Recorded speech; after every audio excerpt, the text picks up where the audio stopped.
ආයුබෝවන් ඔබ මේක සිටින්නේ ටෙලිවිෂන් නිවුස් සමගින්. දකුණු පළාත තුළ ඩෙංගු රෝග ව්‍යාප්තිය මේ වන විට දැඩි අවධානම් මට්ටමකට ළඟා වී තිබෙනවා. දකුණු පළාත් සෞඛ්‍ය සේවා අධ්‍යක්ෂ වෛද්‍ය එම්.ජී.එස්. පණ්ඩිතරත්න මහතා පවසන්නේ ගත වූ මාස 6ක කාලය තුළ පමණක් දකුණු පළාතින් වාර්තා වී ඇති ඩෙංගු රෝගීන් සංඛ්‍යාව 7969ක් බවයි. මෙම කාල සීමාව තුළ අවාසනාවන්ත ලෙස රෝගීන් 5 දිනක ජීවිතක්ෂයට පත්ව තිබෙනවා.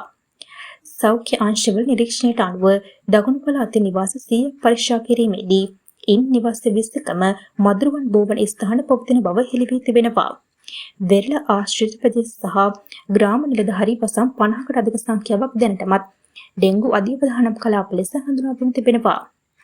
මේ අතර දකුණු පළාතේ වැඩිම රෝගීන් සංඛ්‍යාවක් වාර්තා වන්නේ මාතර දිස්ත්‍රික්කයෙන් වන අතර එම රෝගීන් සංඛ්‍යාව 3573කි. ගාල් දිස්ත්‍රික්කයෙන් රෝගීන් 2925ක් සහ හම්බන්තොට දිස්ත්‍රික්කයෙන් රෝගීන් 1471ක් ලෙස වාර්තා වේ. ජනගණත්වයේ වැඩි වීම සහ අක්‍රමවත් කසල බැහැර කිරීම මෙම ව්‍යාපෘතියට ප්‍රධාන හේතු වී ඇති බව සෞඛ්‍ය අංශය පෙන්වා දෙයි. මේ වන විට 120ක් ලෙස පවතින මදුරු කීටයන් සහිත නිවාස ප්‍රතිශතය ඉදිරියේදී 5% දක්වා අඩු කර ගැනීම අනිවාර්ය බවත් ඒ සඳහා විශේෂ ඩෙංගු මර්ධන වැඩසටහන් ක්‍රියාත්මක බවත් සෞඛ්‍ය බලධාරීන් වැඩිදුරටත් අවධාරණය කරයි.